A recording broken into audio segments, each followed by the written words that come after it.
All right, it's a tough game again today. A little different than yesterday. We kind of gave them too much today. We just didn't play well. I think we walked 4 guys, hit 3 guys, made a couple errors. We balked. We gave up a couple stolen bases. Just made too many free bases for them. Made it a little too easy, and then we missed some opportunities. And then they get a big hit late from one of their guys. So tough weekend, puts us in a really tough spot right now. But I thought we competed hard yesterday and today, and at this stage of the season, you just have to have a short-term memory, really, because we have no other choice, and we just got to be ready to go for this week. I guess, what did you like in that second inning? Are there things that you kind of saw there that maybe were lost later in the game? Yeah, we give them 2 runs in the first, really, just kind of hand them, those runs, and we come out and answer back, take the lead back, which was big, get some big hits there, some good at-bats, move the baseball, kind of do what we can do, some line drives, some singles, some stolen bases, and bunt and that kind of stuff, and made some things happen. Unfortunately, we come right back out and give up the lead again, and we had a battle back, which we did. So we couldn't quite get the momentum, and had the lead there once, and then we couldn't get it back. And then after we scored that 4th run, they kind of shut us down, and then they get the big hit.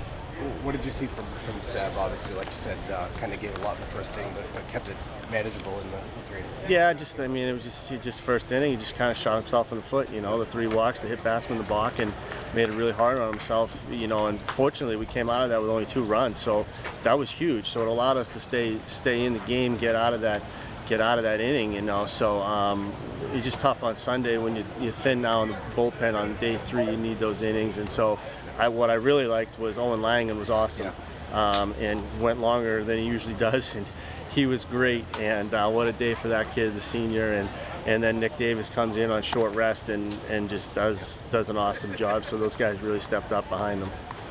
Coach, what do you think of Tays' performance as a hitter? Had a good day today, Ted. He got a huge hit for us. Hot day, worked his butt off behind the plate. He's a veteran, another senior, and I'd love to see him have success like he did today. And he had the big hit, but man, he made some big stops behind the plate today on some tough pitches, and just did a really good job today. You mentioned Owen Langan a bit earlier. That was actually his longest outing ever in his career. Yeah. What was kind of the message to him in between innings as he was kind of fatigued? The message was, can he give us another one? And can he give us another one? You love guys like that. You don't have enough of them, and guys that just want to take the ball and pitch it, that aren't worried about how much rest they have or all the things they could be worried about. The kid just wants to pitch, and he works really hard. He's having his best year of his career this year. I couldn't be happier for him, and he didn't want to come out, so I left him in, and he gave us everything he had. He left it all on the field today. Just looking forward to this week. Obviously, with this, like you said, maybe a little bit of a tougher spot than you'd want, but just kind of what's the message going to this week, knowing that obviously you have a midweek game first, but then just channel all the frustration and anger into the positivity, and just we got to use it on the field, and we have to take care of business. So we know what we need to do, and we got to try to find a way to play relaxed and play tough and do the things we can do, and if we do, good things will happen. So we just have to get our rest, hydrate, sleep, and all that stuff, and prepare for a tough weekend coming up. Obviously, like you said, we have a midweek game, but the weekend, it all comes down to that. So we just have to get ourselves ready for Delaware.